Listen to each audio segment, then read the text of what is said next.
Hello, elementary school students across America and on United States military bases around the world. It's Michael T. Mondak back with you on a Thursday to read one picture book to you, your parents, and your teachers, as I always do. Always begin with a teaser as to what I'll be reading. Here's that teaser for this Thursday. Did an incident with your family cause you to be forbidden from going to places where they happened? Peter Rabbit's father perished in Mr. McGregor's garden and was put in a pie by Mrs. McGregor. And Peter Rabbit and his siblings were banned from Mr. McGregor's garden. But Peter didn't listen and was put on double secret probation by his mother. That's the storyline in the classic Tale of Peter Rabbit by Beatrix Potter and illustrated by Mr. David McPhail. I'm ready. Are you? Now, once upon a time, there were 4 little bunnies, rabbits, and their names were Flopsy, Mopsy, Cottontail, and Peter. They lived with their mother in a sandbank underneath the root of a very big fir tree. Now, my dears, said old Mrs. Rabbit one morning, you may go into the fields or down the lane, but don't go into Mr. McGregor's garden. Your father had an accident there. He was put in a pie by Mrs. McGregor. Now run along and don't get into mischief. I am going out. Then old Mrs. Rabbit took a basket and her umbrella and went through the wood to the baker's. She bought a loaf of brown bread and 5 currant buns. Flopsy, Mopsy, and Cottontail, who were good little bunnies, went down the lane to gather blackberries. Peter, who was very naughty, ran straight away to Mr. McGregor's garden and squeezed under the gate. First he ate some lettuces and some French beans.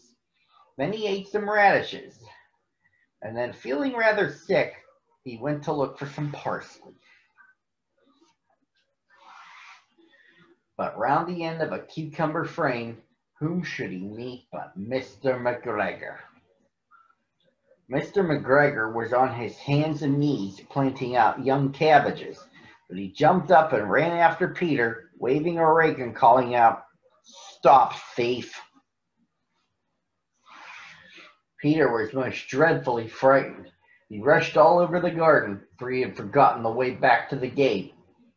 He lost one of his shoes among the cabbages, and the other shoe amongst the potatoes. After losing them, he ran on 4 legs and went faster, so that I think he might have got away altogether, had he not unfortunately run into a gooseberry net and got caught by the large buttons on his jacket. It was a blue jacket with brass buttons, quite new. Peter gave himself up for lost and shed big tears, but his sobs were overheard by some friendly sparrows who flew to him in great excitement and implored him to exert himself. Mr. McGregor came up with a sieve, which he intended to pop upon the top of Peter, but Peter wriggled out just in time, leaving his jacket behind him, and rushed into the tool shed and jumped into a can.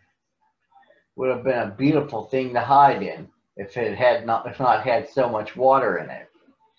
Mr. McGregor was quite sure that Peter was somewhere in the tool shed, perhaps hidden underneath a flower pot. He began to turn them over carefully, looking under each. Presently, Peter sneezed, "Curtis, chew!"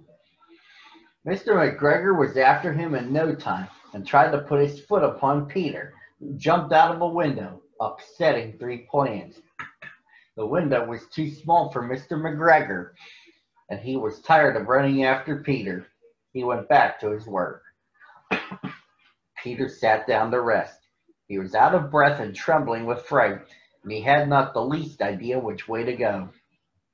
Also, he was very damp with sitting in that can. After a time, he began to wander about, going lippity-lippity, not very fast, and looking all around.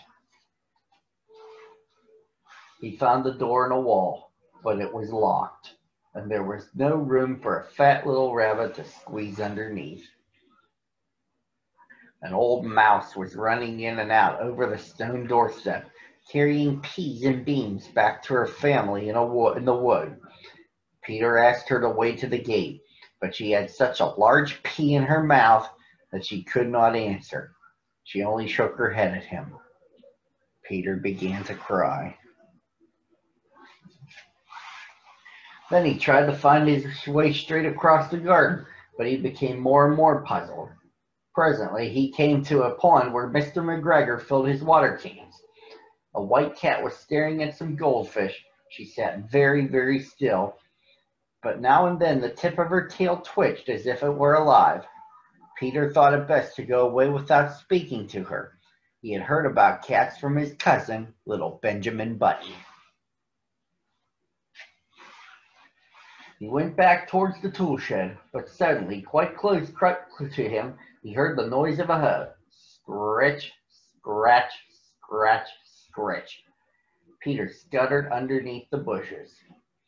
But presently, as nothing happened, he came out and climbed upon a wheelbarrow and peeped over. The first thing he saw was Mr. McGregor hoeing onions. His back was turned towards Peter, and beyond him was the gate. Peter got down very quietly off the wheelbarrow and started running as fast as he could go along a straight walk behind some black currant bushes. Mr. McGregor caught sight of him at the corner, but Peter did not care. He slipped underneath the gate and was safe at last in the wood outside the garden. Mr. McGregor hung up the little jacket and the shoes for a scarecrow to frighten the blackbirds. Peter never stopped running or looked behind him till he got home to the big fir tree. He was so tired that he flopped down upon the nice soft sand on the floor of the rabbit hole and shut his eyes. His mother was busy cooking. She wondered what he had done with his clothes. It was the second little jacket and pair of shoes that Peter had lost in a fortnight. I am sorry to say that Peter was not very well during the evening. His mother put him to bed and made some chamomile tea, and she gave a dose of it to Peter.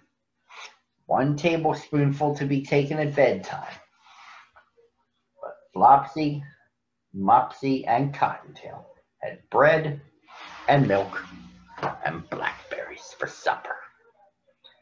And that, boys and girls, is the tale of Peter Rabbit. I want you to join me again tomorrow at the same time on the same channel.